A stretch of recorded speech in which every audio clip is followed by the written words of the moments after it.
तुम्हाला शुभेच्छा देण्यासाठी आवर्जून इथे उपस्थित आहे।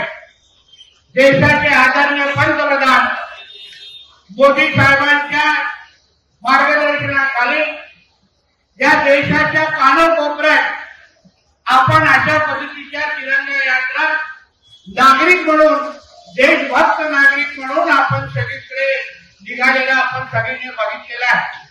आज आपल्या हातामध्ये असलेला आपला तिरंगा झेंडा ही आपली ओळख आहे। जगाच्या पाठीवर तुम्ही कुठेही जाल तर तुम्ही स्वतःचं नाव सांगण्या अगोदर मी एक भारतीय आहे हे सांगून तिथे आपली ओळख सांगतात। आणि म्हणून हातात असलेला तिरंग्याचा मान आणि त्याचा अभिमान असणं हे प्रत्येक भारतीयाच्या दृष्टिकोनातून अत्यंत महत्वाचे आहे। हे आमच्या गोखले साहेबांनी उल्लेख केला। आज आपला अखंड भारत दिवस म्हणून आज आपण या दिवसाकडे पाहतो। आपला हा भारत देश हा अखंड म्हणून अखंड असावा हे स्वप्न आपल्यासारख्या प्रत्येक भारतीयांनी पाहिलेलं आहे।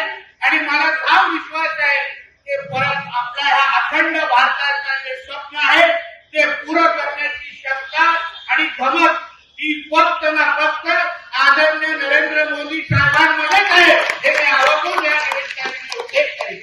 आज आपण भारतीय म्हणून इथे उपस्थित आहोत।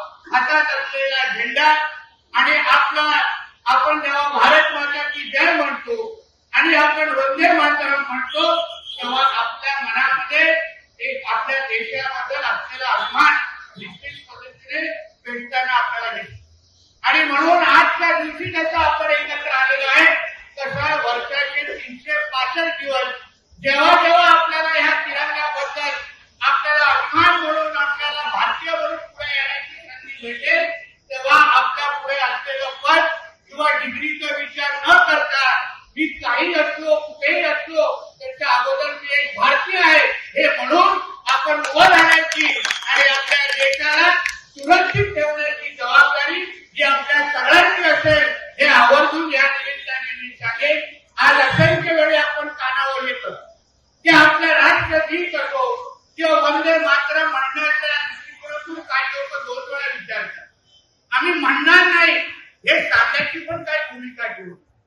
आपल्या देशासाठी खरं म्हणलं तर ही चिंतेची बाब आहे की आपल्याला वंदे मातरम प्रत्येकाने म्हटलं पाहिजे। यासाठी देशाच्या संसदेमध्ये आपल्याला विधेयक आणायला लागतो हे आपल्यासाठी चिंतेची बाब आहे। आणि म्हणून आपणही लक्षात ठेवावं की आपण आपल्या ओठांवर आणि जेव्हा जेव्हा संधी भेटेल तेव्हा प्रत्येकाने वंदे मातरम म्हटलंच पाहिजे।